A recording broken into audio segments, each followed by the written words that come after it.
Darkness Dwells is brought to you by Crystal Lake Publishing. Go to crystallakepub.com and go check out what they've got going.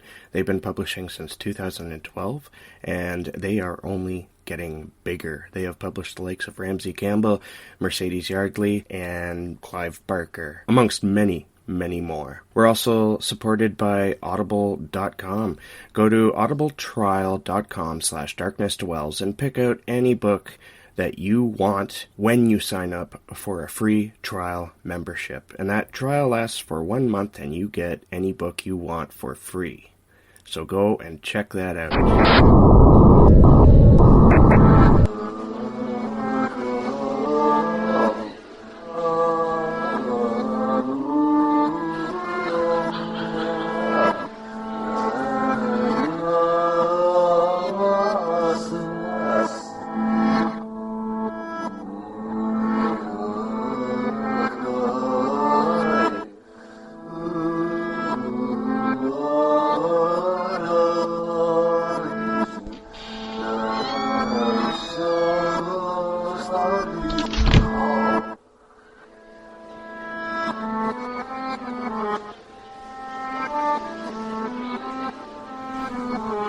Welcome to the Darkness Dwells podcast, episode 118. I am Jason White.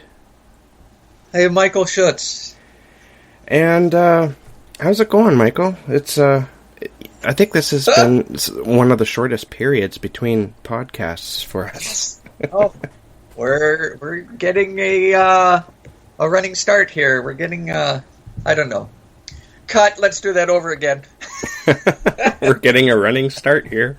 We're getting a whatever. That's how well we're doing. We're picking up. How good I am. We're picking up. Michael, yeah, things have been going kind of bad. That's what it is. Momentum. Yes. Momentum. Yeah, everything went. Everything's gone cattywampus on me. Yeah.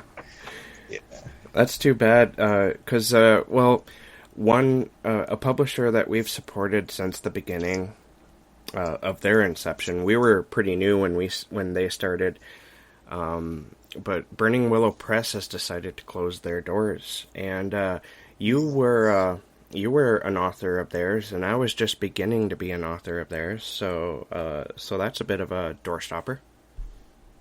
Yep. You don't have to go home, but you can't stay here. Closing time. Yeah, very sad. Very sad news, but it is what it is. I wish Ed and Kendra all the best, and I hope that whatever they decide to do in the future regarding publishing or not, I hope they do well with whatever they do. Kendra, she's still going to be pumping out the books, I'm sure. She's a writing machine. She is. Oh my God. Yeah. I wish I could do that. I'm going to do that. I just had a great writing spell. I wrote a very long short story, or a very short novella, depending on how you look at it. So I found that little place. I found that gear in my head. So I'm going to try to remember that, bookmark that, and try to get into that space from now on. Very cool. I found it. I tunneled into that spot. So. Very cool. How long did it take you? First of all, how long is it, like, word count wise, and how long did it take you to write 10,700 words. Cool. And how long did it? You wrote it pretty quickly, right? I did, in 2 days. I had the idea last Sunday night, and I wrote it on Monday and Tuesday. I wrote 10 hours on Monday and maybe about 8 hours on Tuesday. You're becoming You're becoming quite the writing machine yourself. Well, if I could do that again, if I can repeat that. Well, you already repeated yourself. Remember that novella you wrote? The science fiction horror one? That was pretty fast. Yeah. I don't give myself much credit for that because it was based on a short story that I wrote. But, it was like a 3,000 word short story, and I turned it into 27,000 words in, 2-3 months. So, yeah, that really did go by fast. Yeah, for sure. So what else have you been up to, Michael? What are you watching or reading? Boy, well, I'm reading The Club Dumas, which is the basis for the Roman Polanski film, The Ninth Gate. Okay, yeah. which is an amazing novel. I like the New York Daily News called it. Think of this book as a beach book for intellectuals. I think that's great. I think that captures it. It's like it's really great for like book lovers and antiquarians. I'm reading it because it covers some of the things that I want to talk about in my big project that's been simmering in my mind, in my chronicles that's coming up. I'm going to have kind of a underground bookseller world. So I thought, I should read this book. And I found it at my library book sale for $0.25. I love what happens. So that's what I'm reading. As far as what I'm watching, I can't find anything good. I'm bouncing around among Under the Dome and 13 Reasons Why, and started Carnival Row on Prime. I can't, and The Purge show. Yeah. Can't find anything good. No, that's kind of strange for you. Maybe you're just in a bit of a slump. I am in a slump. Yeah. And I've watched everything that like tops my list. I binge watch everything that comes out within the first 2 days, and then it's over. So I've been watching that Mindhunter season 2. yeah, that was good. Really, I don't know, man. The first one blew my mind. Absolutely blew my mind. But this one is just not. It's not grabbing me like the first season did. I don't know why. I think it's just I really enjoyed them discovering what they were going to end up doing. You know what I mean? Like them building their their killer profile database type thing. And discovering the department. Yeah, when they first started talking to the serial killers like Kemper, that was just like, whoa, you know. Like, the Ed Kemper stuff was gold. Oh, it was. That's really yeah. good. Yeah, that was good. That blew me away, and now it's just, I don't know, they're getting more into the drama, and I'm losing interest, honestly. Well, I can't blame you. I liked it, but man, that's happened to me in a bunch of my shows with some season 3s that came out. So I feel your pain. I know it's like. And I'm reading a lot. I know you like to read only one book at a time. That's right, correct? Yeah, I can't do it otherwise. I'm reading like 4 or 5 books right now. Oh my god, how do you keep it all straight? Well, I just bounce around. To me, it's sort of like watching TV. I'll read a chapter or 2 of this, and it's like I just watched a show, and then I'll move on. And but I'm listening to like 2 books on audio. I'm trying to burn through 1 book this weekend, and I'm almost done it. I only have like an hour and a half left. And I'm also, I'm continuing my Wheel of Time read, my series binge of that. I'm on book 7 now, out of 14, and they're all like close to 1,000 pages long. Jeez, it hurts.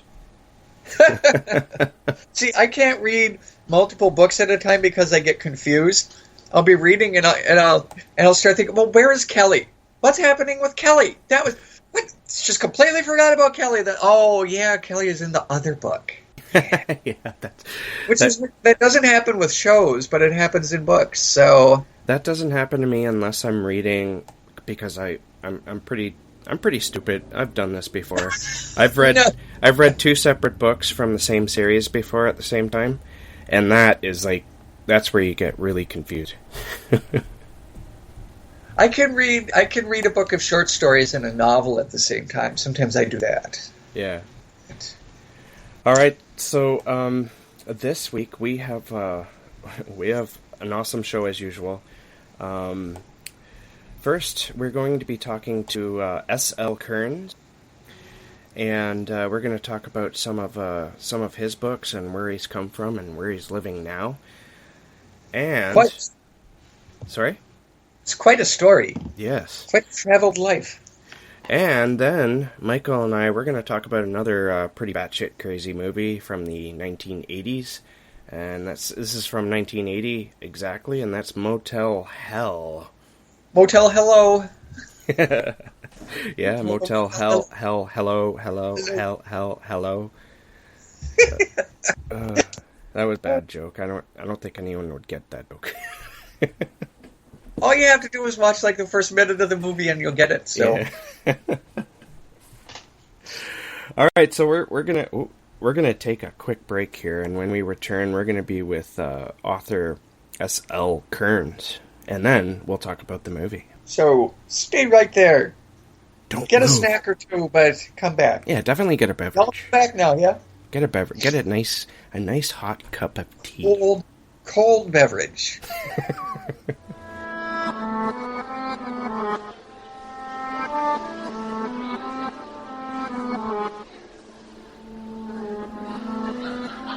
Welcome back, everyone.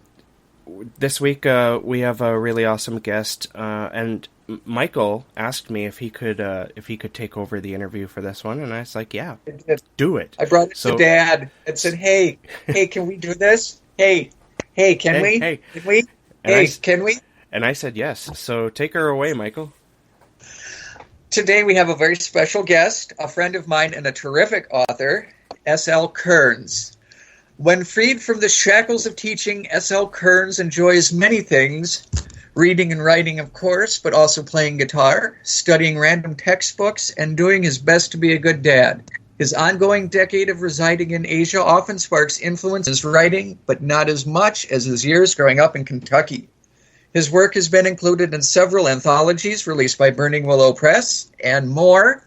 Heartfelt Flows and Misery, his solo collection, has met very favorable reviews, and he has just released his debut novel, The Rut. Welcome to the show, Lloyd. Thank you for coming on. Yes, thanks for having me. This is my first one, so yeah, that'll always be a thing. We're happy to have you as our first, as your first. Thanks. We popped your. Hello. Yeah, We popped your podcasting. There we go. Debut. We popped your podcast. yeah. I mean, I've done like stuff for like the newspaper back home, or I've done things in like music a bit, but no podcasts. So So, to get to your past and your background, you grew up in Kentucky. So, what was that like, and what did you read? Did you read a lot as a kid? yeah, I think books were always around because of my mom.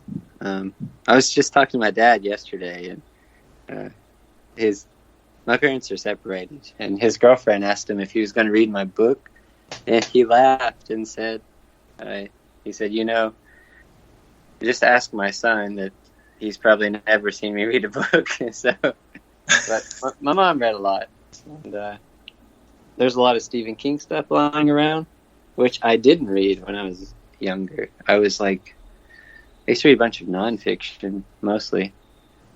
It wasn't until probably like university that I got into fiction. Yeah, Who did you start with then, when you got into fiction? It's hard to recall, but the first book I remember like that made me want to read like more was The Fuck Up by what's his name? Arthur Nersessian. Oh, I don't know. Yeah. But for horror, it was Stephen King. Is probably what most people say, but yeah. I think Stephen King has introduced a lot of people to horror. To be honest. Mm-hmm. Is he still a favorite of yours? Yeah, I mean, he's still got so many books that I've never read, so I'm working through them. Yeah, he definitely knows how to craft a story. So, when did you first want to write?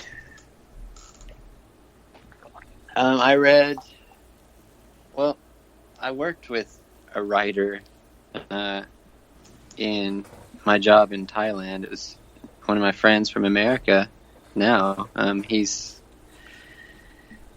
really into fantasy, so he was always talking about writing, and that kind of led into it. Anyway, his name is Rob Queen, so I just give him a shout out. He's got some books up on Amazon, which I love. And I read Full Dark, No Stars, and I really liked, I guess because I'm from Kentucky maybe, but I really liked the 1922. It's like on a farm, and that's by Stephen King. And that one made me think, I wonder if I could write something like this, so I started trying to write a little bit, just like short stories. They weren't very good, and then I don't know, I kept going with it, and I did write a story after I moved to Japan like 5 years ago, and I wrote it in like an hour. It's just like, I don't know, 500-word story maybe, and I sent it to the publisher, and it got accepted like 2 days later. So nice. Okay.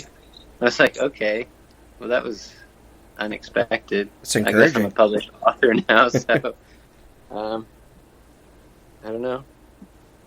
Someone seemed to like it, so I thought, okay, I'll write another. And just kept going like that. So Stephen King was an influence, at least for writing 1922. What other writers were influences? And do you find inspiration in other things, like movies or songs? Yeah, it depends on what I'm writing, but I'm writing well, it's basically done. I swear I'm going to send it to a publisher tonight. It's one of those things where, like, yeah, it's done. No, it's not done. And I keep going. That's my life. Yeah. Yeah, I think that's what happens, like, after 30 or something. Yeah. So, yeah, I've got a novella that was probably inspired by, just a love of, like, creature feature movies when I was, like, a kid and a teenager, so, like Critters and Ghoulies and Tremors and all that stuff. Oh, you're going to my territory here. I love 80s films. Yeah, I love all of that stuff, but I haven't had a TV in like 5 years now, so I don't really watch movies these days.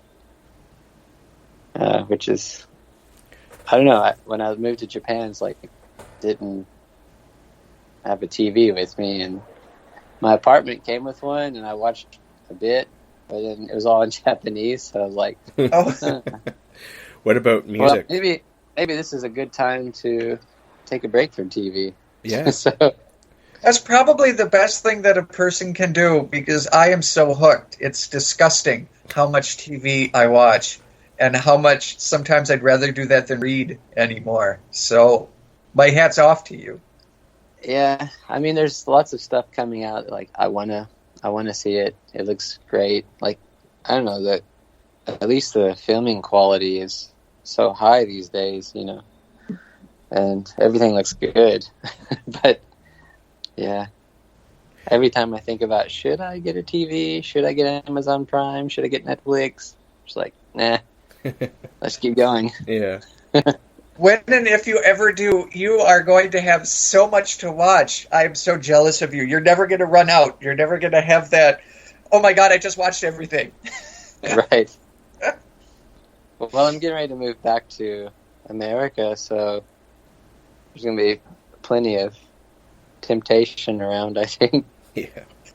When did you first travel to Asia? And did you travel first, or did you just move there?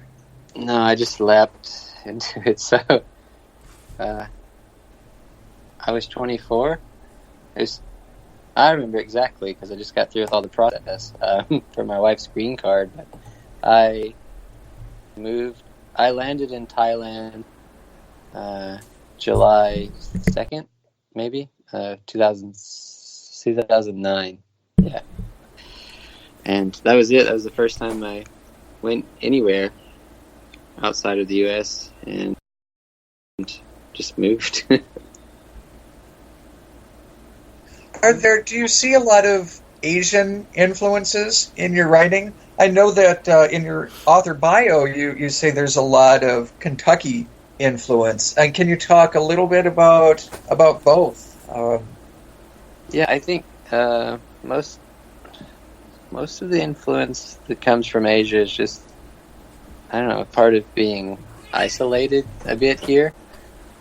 I mean, I have friends and stuff, but there's a lot more of me just being kind of on my own, so it causes me to kind of self-reflect, or, or it's just because I'm getting older, I don't know, but I do a lot more of that these days, which I think comes through in my writing. That's part of being here, but not maybe directly related to Asia. Do you speak the language at all? In Japanese, I took a test. There are like 5 levels, and I took a test and passed the beginner level. So roughly, That's cool. That's officially, but I don't know. I'd like to think that I'm the next level above that now, unofficially. My Thai is much better. I lived in Thailand for almost 6 years. So. Wow. And my wife's Thai, so I can, use it frequently. Yeah, I think that's one reason why my Japanese has kind of suffered, because I'm still more geared towards learning Thai. It's I'm probably going to use that forever. So, is there any similarities between the two languages? No, just the stuff I don't understand. Those are similar. Yeah. No, not really. I mean, living over there is completely different from living over here. Did it take you long to adjust? I guess I'm still adjusting, so yeah. Sure. So yeah, definitely then. And then, now maybe when you move back here, then you'll see how much you've changed. And are used to living over there. That's all the way. Yeah, it's going to be some big changes, especially career-wise. I've been a teacher for 10 years, but yeah, I'm looking into, ultimately I'm hoping I can become a firefighter in Bowling Green, Kentucky, which is where I want to stay. And I want to raise my daughter there. But there's a few things I have to do between now and then. So, yeah, it's a big change. Now, your Amazon author bio says that you compete in bodybuilding tournaments. How did that start? I did it once, not so long ago, and I nearly did it a second time, but after my daughter was born, I had 6 more weeks to go for my second competition, and I decided, you know what, I'm just going to not do this now and just focus on my daughter. But, as a kid growing up in Kentucky and enjoying movies and stuff, I really liked old, Chinese martial arts films. That was my thing. And part of that comes with loving Bruce Lee, so I think he inspired many to hit the weights. And I did that when I went to, I don't know, when I got older, I watched the documentary Pumping Iron, which is probably also big gateway for many young bodybuilders, and that kind of made me change the way I thought about lifting and training. That's the one with Arnold Schwarzenegger, right? Right, yeah. Yeah. And I was already doing training forever, but I wasn't seeing big results. I mean, but that documentary, it definitely made me change the way I thought about my training and my diet. And it became a dream, okay, now I want to step on a stage and pose and, just see what that's like. And when I moved to Japan, I was looking for a gym, and I found one where most of the people there seemed to be in competitions. So, and my sensei there was Mr. Kagawa, which is the island I live on, and so he kind of helped me, I guess, eat the right foods and train the right way. So. And did that create a change? Take you? Oh. Yeah. Definitely. So I was able to compete and not feel embarrassed about myself, so it was good enough. How long did that take you to prepare from the time when you decided you wanted to compete until the competition? Because that fascinates me, how much work you would have to put in. How long did that take? Well, I'd put on some muscle with the fat because I'd been training for a long time, but I think I gave myself almost a year to really get in shape for it. So basically it was about 9 months of train hard, eat to put on muscle, and then it was 3 months of train hard and be hungry. That must take a lot of self-discipline. Do you find much crossover between the discipline it takes to do that to the discipline it takes to write your stories? Yeah, I always say that I think it's probably a quote from Arnold Schwarzenegger, but it's all about reps, so that's kind of how I tackle writing too. I'm really busy, so I write in 15-minute spurts, basically. So I know some people they like to maybe they need to sit down 3 hours or so and just hash it out, but I don't have that time, so yeah, I just write when I can.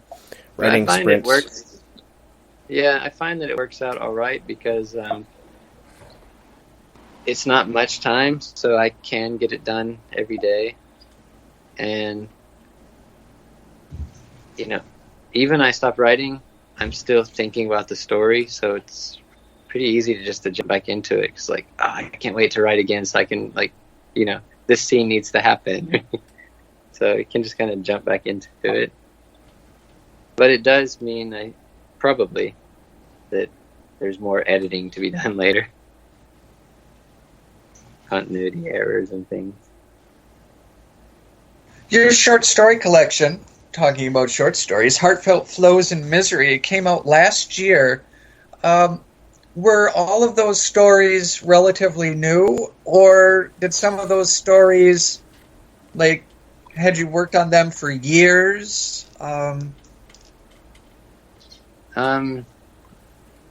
No, I didn't work on them so long, but a few of them, I think it says in there, a few of them were previously published elsewhere.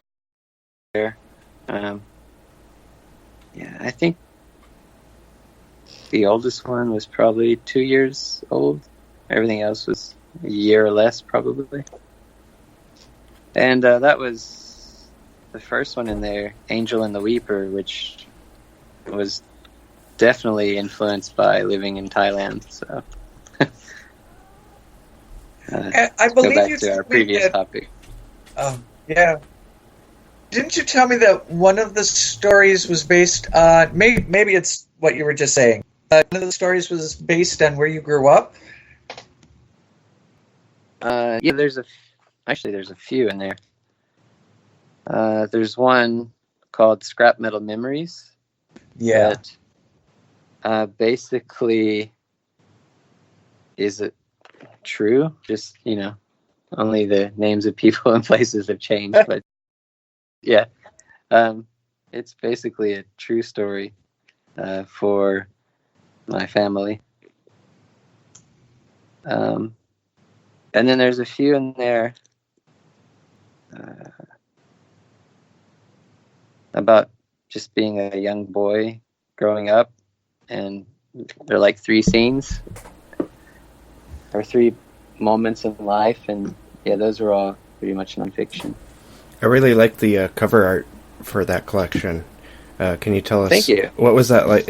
Who did the cover art, if you remember, and what was it like seeing it for the first time?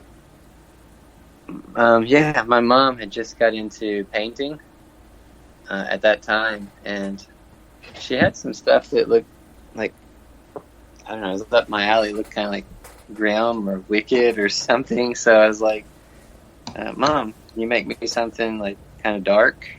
And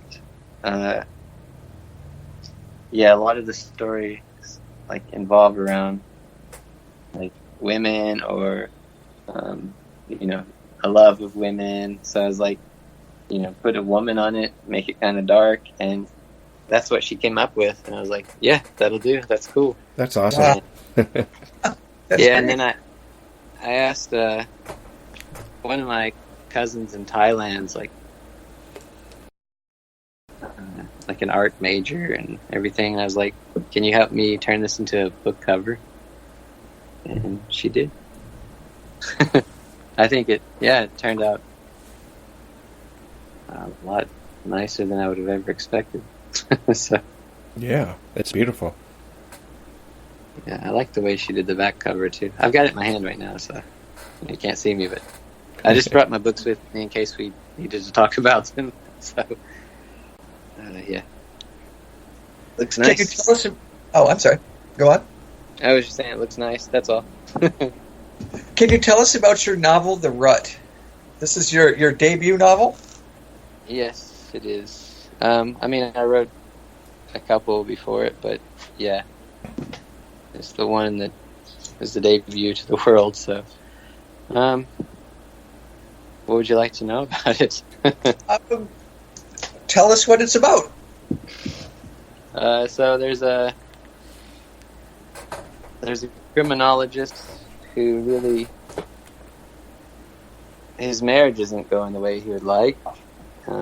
His career isn't going the way he'd like, so he's in a rut, and he starts interviewing maybe a Satan-worshipping inmate and leader of a cult in a prison that's called Fortress on the Falls, and basically he's, well, I don't know how much I can give away, but his life as gets pretty much or crazy as little after as that. you'd like. His life gets pretty crazy after that. I mostly wanted to write like a psychological horror, but there is a touch of supernatural in it.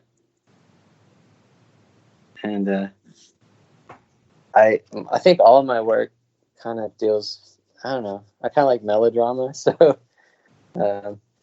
there's always some love conflict or something. Which I really know why. Because I'm happily married, but none of my characters are. I was wondering about that, because many of your characters in your work are unhappy, and they're in tough situations. Is that difficult to tap into those emotions to write about, or does it take a toll on you to write about that? No, I think what I worry the most about when I write is like anything that gets kind of political, because people are pretty sensitive to that these days. Maybe they have always been, but I live in the now, so it seems sensitive now. And yeah, like I'm probably a lot more liberal than a lot of my family and friends back home, and that's probably just a part of moving away from home. And some of that comes up. That's probably like my biggest fear when I write is people are gonna not like me because my character thinks this way or something, about gun. I have a lot of stuff about guns. That's a sensitive topic these days. So, as far as like, I don't know, tapping into the characters, and we grew up watching a lot of TV, so I think we're exposed to a lot of emotions that way, if not in our personal lives. So I think that comes from when I used to watch TV a lot.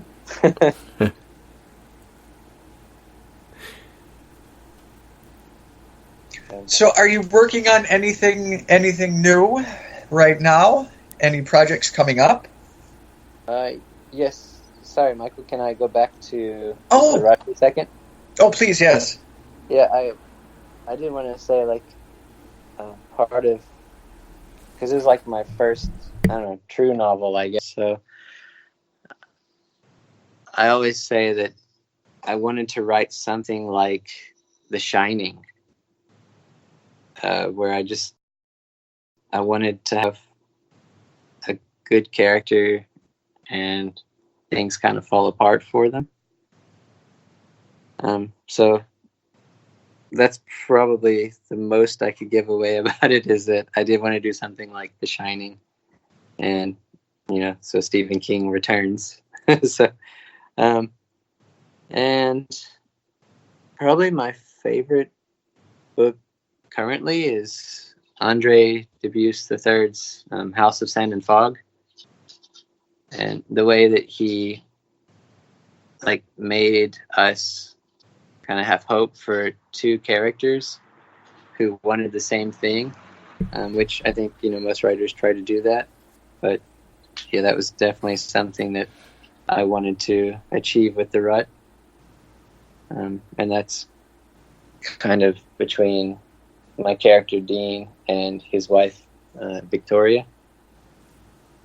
They both have kind of different goals, and it started off, I just wrote okay, this chapter is Dean and this chapter is Victoria, and that was my first draft of The Rut. And then I looked at it and I was like, we need to hear from the inmate more, so I did add a third perspective.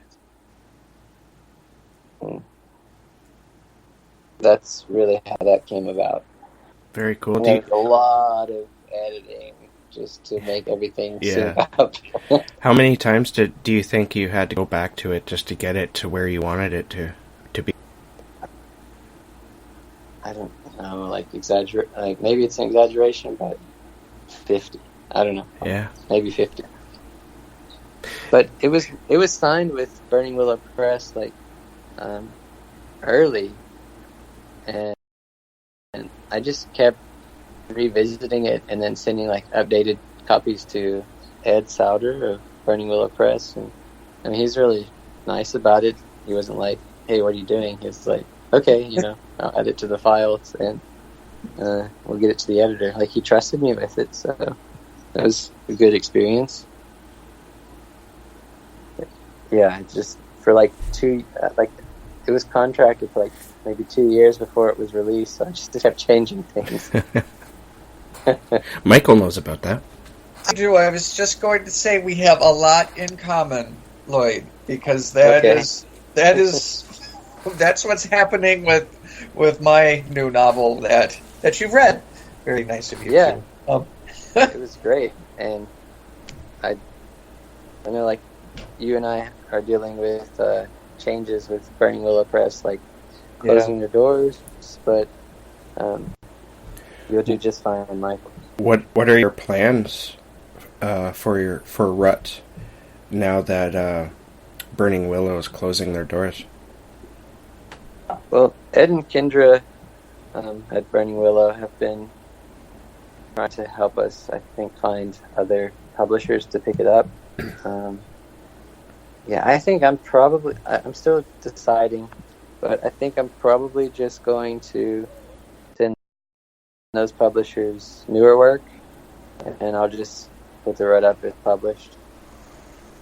I mean, it'd be nice to find another home, but at the same time, like with this novel, like, you know, having a contract, having a publisher, getting it released, like those experiences happened. Mm-hmm. So, yeah, I'm okay to just self-publish it and move on to the next thing. That's a good road to take, honestly, because it gets, like, right now it's out and people can go buy it right now, but for how long? Not for very much longer, I don't think, right? Yeah, mine was one of the last ones to come out, so I think I've got till about mid-November, maybe. Yeah. With Burning Willow Press. So if but you, it's kind of worked it out where we can kind of immediately get it back up. Maybe like we gotta wait like 72 hours or something. yeah, and so you can pretty much just keep it out there, and you can keep your name out there, and then when you start releasing new stuff, it'll just be added on to that, and I think that's a good idea myself. Yeah, I mean, I just hope that, you know, if someone reads my book with like a traditional publisher, you know, say, what else does this guy have? And Yeah, pick up Heart Flows and Misery and The Rut as, you know, self-published, and trust me enough to not just be self-published, like something unedited or something like that. So yeah. Even with it being self-published, you may find somebody interested, a publisher interested in picking it up. That happens a fair amount, from my understanding. I mean, it doesn't happen to everyone. It might not happen to you, but it has happened before. yeah, you know, I did, like, you asked me about bodybuilding and like writing, and I don't know, I kind of like, I just try to live for the experience. So if I do one thing, I probably won't do it too long until I go into the next thing. So Yeah. Yeah, just kind of like, okay, I did that. What's next? So I don't. I've been stuck with The Rut for like 3 years, and you know, Kind of I love the characters, I love the story, but I'm kind of ready to just do the next move thing. on. Yeah. So, are you working on anything right now? Yes, I had another novel under contract with Burning Willow Press that won't come up, but it's my true debut, which I don't know if that means it shouldn't be published or not, but that's the first novel I've written, and I say written because I'm probably still going to be changing stuff on it, so yeah, I will try to find it a home now, and I really think tonight I will send a novella to a few publishers. I have a hard time not sending like multiple submissions or simultaneous submissions. As I'm looking, because like I'm just like, okay, I've got Burning Willow Press in my corner. I can just send them stuff, and I haven't had to look at like submission guidelines for a while. But now looking, I'm like, oh, everybody just wants you to send only to them. Like, what kind of world is that? And then it take like a year to decide. Yeah, so I don't mess with those people because I don't know. I know like they spend their time to check it out, and then if they like it and they spent that time and you've given it to someone else, that's disappointing. But I would tell them, hey, look, you know, it's somebody else has got it, so you don't have to keep wasting your time, or you can take it off your list or whatever. Yeah. But yeah, like, all right, it's got to get out there. So before we let you go, where first of all, do you have anything that might be coming out soon, like any short stories or anything else like that readers can look forward to? I haven't focused so much on the short stories, other than writing things for Burning Willow Press's Crossroad in the Dark. So those all go to charity and things. So I've been trying to get stories in for that, and just continue to be a part of the books. And all of them have a different theme, so it's kind of, you know, challenged me to try something new, like science fiction and fantasy and things. So, my friend his name's well, his pen name is A.S. Coomer, and I think you should probably pick up his work, because he's really, really talented. And he sent me a link to like a 42-word short story. Is that even called a short story? Anyway, a 42-word thing. And I tried to write something in 42 words, and it actually came out like, well, I don't know, it was moving in just 42 words. That was probably one of the hardest things I've written, just because, I had like an emotion I wanted to convey, and to get out in 42 words was really, really challenging. But I think it worked, and it was accepted. So, wow, very cool. I'm not sure when that comes out, because it's like a huge project, and it actually may never come out. I don't know, because it's just such a. There's gonna be like probably 1,000 authors or something. It's huge. So, good luck to them with that. Hopefully, it'll be in print and people can read it that way. If not, I'll just stick it up on my blog or something. Very cool. Where can listeners find you on social media? I'm kind of new to Twitter. I mean, I've been using it for maybe a year, but I don't do so much on there other than just whatever I posted on Facebook or Instagram kind of goes on there. But Instagram, Facebook, Twitter. I have a WordPress page that doesn't get updated enough, but if you're interested in my older work, a lot of that I used to update it a lot, and then I got too busy. But excellent. I'll add that to the show notes so listeners can go and check all that out. Yeah. All right. Well, thank you very much for coming on the show. I ate his liver with some fava beans and a nice Chianti. Pain has a face. Allow me to show it to you. Gentlemen, I am pain. I see dead people. Hi, I'm Chucky. Wanna play? When there is no more room in hell, the dead will walk the earth. All right, so, Motel Hello. Motel Hello. This movie, I watched it a long time ago, and I remember it being. Oh boy. My memory served me in that area. Okay, so to get into, I'm going to read the synopsis here right away and tell everyone who's in it. This is a seemingly friendly farmer and his sister kidnap unsuspecting travelers and bury them alive, using them to create the special meat they are famous for. It's directed by Kevin Connor.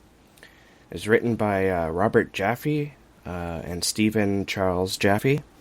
And it stars Rory Calhoun, which is interesting, Paul Link, Nancy Parsons, and quite a few.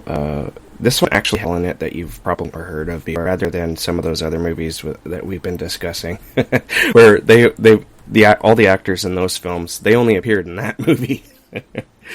I didn't look it up on IMDb, but was one of their human burnups John Ratzenberger? John Ratzenberger. From Cheers, it kind of looked like him. No, I don't think so. I'm talking about. Yeah, no, I don't think that was him. Oh wait, it is John Ratzenberger. Yeah. Okay. Yeah, he was in it. He's a bit younger though. So this movie it stars Rory Calhoun. He was known for a lot of older black and white films. So it's kind of interesting that they went with him and that he accepted. And Paul Link from Chips is in it. Now, his character I find kind of interesting because the guy was such a pervert. Boy. that was just. Yeah, I know we're skipping ahead, but that was just weird. Yeah. Okay, there's just a lot of... It's like they just thought of a bunch of weird scenes and threw them together somehow. For sure. Because, well, we open up the movie with, as it suggests, a couple of travelers, and they get pretty much abducted by these two people, the farmer and his sister, and that's Vincent Which Smith. I thought was his wife for the longest time. Yeah, me too. Okay, yeah. Especially later on when she starts getting jealous of Terry, played by Nina Axelrod. You're like, okay, are they brother and sister? Or are they married? And you realize that they're brother and sister. But yeah, so they're brother and sister. Ida Smith, played by Nancy Parsons, is the sister. She does a great job. She's really crazy. And anyways, so they take them out into like this garden, and there's all these burlap sacks that are moving and making weird noises. And they remove one of them, and there's a freaking human head there, and it's like snapping. They're planting people, like literally planting people. For what purpose? I don't know. Yeah, because, well, there's a process you learn later. They throw him in the ground. Well, first he has this drill that he drills into the earth with to make it deep enough for a human body to stand vertical. And they dump the body in, and then they bury them, and then they inject them in the neck with something. It's never explained what, as far as I can remember. That's right. They had the little funnels sticking out of there. Yeah. Yeah, and then they cut their throats and cover their heads with the burlap sack. And then they become like this mindless zombie-like creature that's just snapping at them. They cut their vocal cords. Yeah, and that's right, because then they're like, they make these weird hissing sounds, and they're like zombies. They're like, Batman!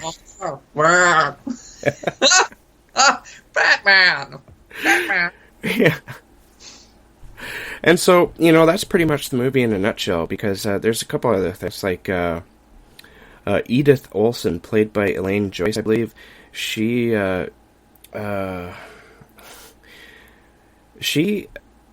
catches the eye of Vincent, or played by Rory Calhoun, and she ends up wanting to marry him, which is kind of strange because she's very young and very pretty. It's really strange. I don't even know why that was like the most bizarre thing in the movie. Yeah, well, it is kind of, because he's this dirty old farmer. He's like a senior citizen, dirty old farmer. And he's creepy. Yeah, he is kind of creepy. Creepy AF, man. He's just... There's good reason for him to be creepy. That love interest, who's also just as damn creepy, but I thought that she liked the cop guy. Yeah, well, the cop guy got really creepy in the car when he attempts to rape her, and he wants to be her boyfriend pretty aggressively, and she slaps him in the face, and pretty much, that was like a really classic scene of a guy who just won't stop. It's like turning into date rape, but then they, the woman smacks him, and so the guy stops. It's like guys just need to be smacked, and they'll rein it in. I'm not going to comment on that. I'm not going to get the letters. I'll get the letters. But, I'm just commenting on what these movies used to portray. And even before that, if you think about older movies, how if a woman got upset at all, they'd have to give her a sedative. Like women weren't allowed to be upset. Right? They did. I gave her a mild sedative. She'll be sleeping. Yeah. and then she always wanders out for some reason. Mm-hmm. So, what? Yeah. I mean, movies have really progressed, thankfully. Have they? Oh, you're being... Well, no. They, I think more today, in today's movies, they try to be just realistic. And so if there's any sexism, it's more portraying real-world type situations. Depends on the movie, too, of course. You can't have it all. So there's also something else about this movie that's interesting. Is that they have this dried beef jerky like thing that's very popular within the town, and everyone loves eating it. They buy it up and eat it like it's candy, basically. And you sort of get the idea early on that these planted people are somehow becoming this dried jerky. And of course, Meat's meat and man's got to eat. Yep. Is the motto. And man, this movie is just it's full of ridiculousness. But the good thing about it, though, is I think it's well directed and it's well acted. It's got some interesting camera angles that are happening, like when we first are introduced to what's going on in the burlap sacks. You're following Vincent Smith as he's heading towards the garden, and it's just the way the camera kind of pans to his arm and his body as it's walking towards the moving burlap sacks, and then he bends over, and I appreciated that. I thought that was a really interesting touch, considering the content of the film. Like, it's not necessarily artistic, but it's just an interesting way of displaying a scene. And there's more situations or scenes like that. But I thought the acting was well done too, because like the characters, they know this is all tongue in cheek, and they play it. They nail it, I think, to the wall where it's supposed to be.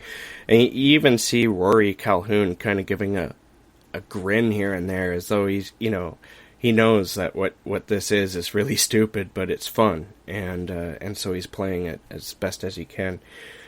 And Nina, no, not Nina, sorry, Nancy Parsons, who plays his sister, she was scary. She scared me. I enjoyed her. Yeah, me too. Spoiler alert, I did not like this movie, but I liked her, and I feel I didn't really catch that with him, but I really liked her. I thought she was the perfect ham it up, but still being serious. She was fun. If she was the quirky character and everything, instead of everybody being quirky, Yeah. If it were done today, if there was a remake and it was like gritty and serious, she could like still do exactly what she did. Yeah, she was also very. Yeah, that scene was scary because she takes Edith and she tries to drown her, and man, that's what scared me. Well, she was scary before that, in all honesty, but. Oh my god. And we have to mention that Wolfman Jack is in this film. He makes he makes a small appearance as the Reverend Billy. He's on the television a lot at the Smith home. Excuse me. Yeah, and I always tuned into him. Yeah. That was fun. And then you see when Rory Vincent and Edith get married, it's Reverend Billy, Wolfman Jack, who does it. You don't really see the wedding, just the after. So Wolfman Jack was appreciated. I don't know why he was in the film otherwise. Like, I guess he just knew someone, and they were like, "Yeah, you gotta be in this film." He needed the rent. He needed the rent. This was made this movie because they had for another month. Yes, and I don't know if they made it back at all. Isn't this based on like a Richard Matheson novel or like something read? I can't. I saw something about it at the end, but I don't know. I don't know. I liked our journey into the 80s campy stuff so far, but I just couldn't get over the hurdle in Motel Hell. Yeah, it was. Despite all the weirdness, it was rather boring, honestly, and I can't figure out why. I didn't. It's definitely not a favorite of mine. I didn't like it all that much either, and I think because I felt bored. I kept checking my phone, and I just wasn't interested. Despite people being planted should be something that's right up my alley, but it just kind of fell flat. But the acting, I love the acting, and some of the direction was just really awesome. But the story itself, it just didn't grab me. I don't remember many of these kind of cannibal movies there were back in 1980, but it seems like now looking back that there were a lot. I know Texas Chainsaw Massacre 2 had that whole thing, but like the fried chicken place, or if it was sausage or something. So maybe back in 1980, this was something kind of new, that the crazy farmer / convenience store / bait shop owner was actually cutting up people. but now it's I don't know, it just seems so obvious. So, like, looking back on it, it's like, oh my god, another one of these. Maybe it wasn't another one of these back in 1980. Maybe it was, though. I don't know. I don't remember all those kind of movies where they go on the timeline. But the ending was really interesting. The ending did keep my attention. I like the ending a lot more than the rest of the movie, and that is also kind of rare for me. There's a chainsaw fight, which was fun. Yeah, with the pig head. Yeah, and Vincent's wearing the severed pig's head. I don't know how he could see out of that thing, honestly, but there it is. I guess that's why he lost the fight. I wish that it hadn't been him. You know, if it had turned out that he and his sister had an incestuous son, and, you know, like the deformed offspring of them wore a pig head and was wielding a chainsaw. My idea of how to make it better. Well, it would have fit, to be honest. It wouldn't have been a base, that's for sure. It would have gotten an extra star from me. Having said what we said, I did enjoy it more than you, though. So, final thoughts, Michael, and what do you rate? I give it 2 stars. I don't know. Maybe I wasn't in the mood for candy, but I was a little bored by it. I thought that the story was stale. Yeah. Again, I'm going to put a little asterisk and say maybe it wasn't stale at the time, but it seems like in the late 70s they did a lot of this, so it wasn't new even back then. Yeah. I just couldn't get over the hurdle. I can't officially like it enough. 3 stars. But the pig head chainsaw sword fight is pretty good. Yeah. Pretty good. I did like it enough to that's my rating, 3 stars. And I think, honestly, the reason why I think this movie kind of fails is because it's a dark comedy, when I think they could have toned down the comedy a bit and they could have amped up the horror and the disturbing a bit more. Yeah. And they could have kept it just as strange. And I think it would have been a better movie then. Because, like I said, although it is good, as I also said, you could tell that they were acting tongue-in-cheek and that they knew this was so ridiculous, and you could see it in their facial expressions. I just think it was more serious. It would have been better, in my opinion. It would have, definitely. And that's the interesting about it. It's the weird, because I love the weird level.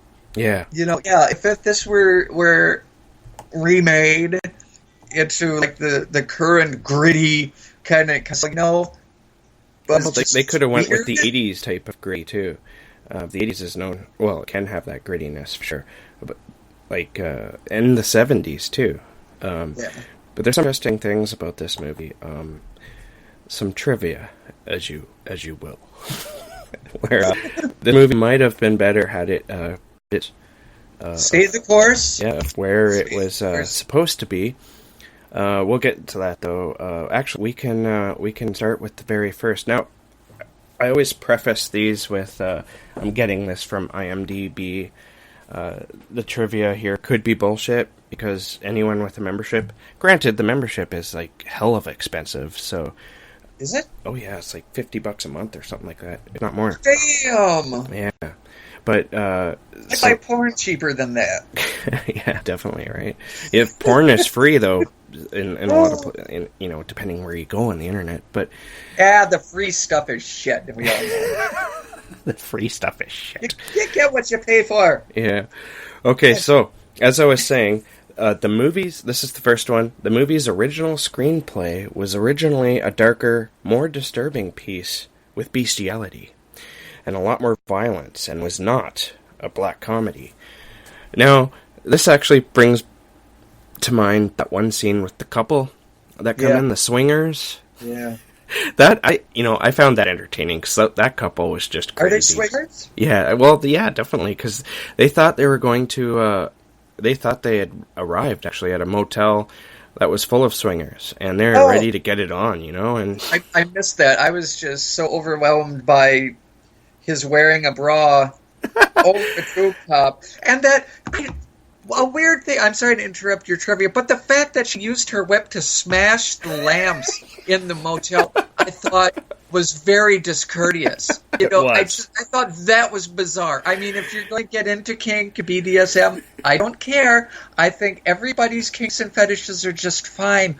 But they damaged the motel property right off the bat. Like, just right off the bat. Like they were rock stars or something. Lamps. Yeah, like they're Led Zeppelin. What the hell? And, especially after the motel owners are saying they're going to come by and, and have a little fun with you. Yep. And, they were nice to you, and now you're destroying their property. It's like, what the fuck? Not cool. Yeah, not people. Cool. No wonder why they came in and killed you. Yep. But I really enjoyed that couple because they're just so far out there. Everything that they were doing to them, they thought was sexual thing. And I thought it was funny, like, when they get here, do you think they're into having sex with animals? And they're like, oh, I hope so. And I'm like, oh my god, no, gross. See, then you could have had a whole scene with oh no, I'm not even going to say that. No. But apparently, if you take this one trivia seriously, it may have went there if in the original script where they were going. I don't know. Okay, the second one, the dueling chainsaws, was an idea which was conceived during late in production and was not in any of the movie original scripts. So they just, I guess, thought that up on a whim. They watched Star Wars, they swear to God, and they thought, hey, let's put that in. Yeah, with chainsaws. Yep. This one I think you're going to find interesting. Tobe Hooper was originally going to direct this film for Universal Studios, but when the studio... It surprised me a bit. It reminded me of his but if he did it would have been so much better, I'm sure of it. But when the studio balked at the bizarre project, Hooper also departed, so yeah, he bailed. And I bet you that's maybe where the script got changed or something, I don't know, but... That's where it went off the rails, yeah. Yeah, there's nothing else that's really all that interesting. Other than Harry Dean Stanton was originally approached to play Farmer Vincent, but he declined it. Man, that would have made it... Man, Tobe Hooper directing Harry Dean Stanton in Motel Hell with it being a little bit more gritty and grounded. Yeah, especially if they kept to that original script. I don't know, of course, what that original script would have had in it, and if it would have been any good, but it sounds like it might have been better. I'm thinking that was the... Alright, so that's it for Motel Hell. I think, if you're really into the whole 80s horror movie thing, like I am, I think it would do you well to go check it out, because who knows, you might like it. But, I liked it enough. I think it was entertaining. It just felt like it was a bit of a mess with no real story, and that might have been the intention, but there was something going wrong with the story, like deeply wrong with the story. So there were two screenwriters credited. Yeah, and they sound like they were related though. So they both had the same last name. But did they? Yeah. Oh, I missed that. I thought it was probably thinking of another Let me movie. see here. Let me go back up to it. Yeah, written by Robert Jaffe and Stephen Charles Jaffe. Oh, I didn't see the last Jaffe on there. So Jaffe, I don't know, but definitely some. Yeah, I could see some pre-production and post-production problems getting in the way of what this movie could have been. Yeah. All right, so we're going to take a quick break, and when we return, we're going to close out the show.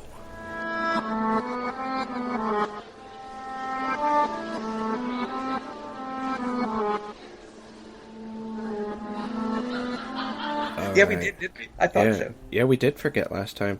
Okay, so, so Motel Hell wasn't the hit I thought it was going to be, but I had fun. I had more fun talking about it than I thought I was going to when I was watching it and thinking, what are we going to talk about? Yeah, because this movie is different. It's, Oh, eats meat. Man's got to eat.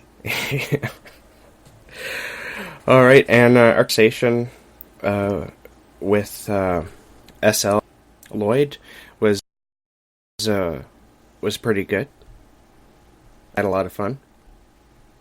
I hope that he's kind of in the same boat as us with publisher shifts. So I hope that everything gets straightened out with him, and we can see a lot more. Yeah, well, I think everything's going to work out in the end. In all honesty, I don't. I never think so. The sky is falling. The sky is falling. The rain has turned to fire.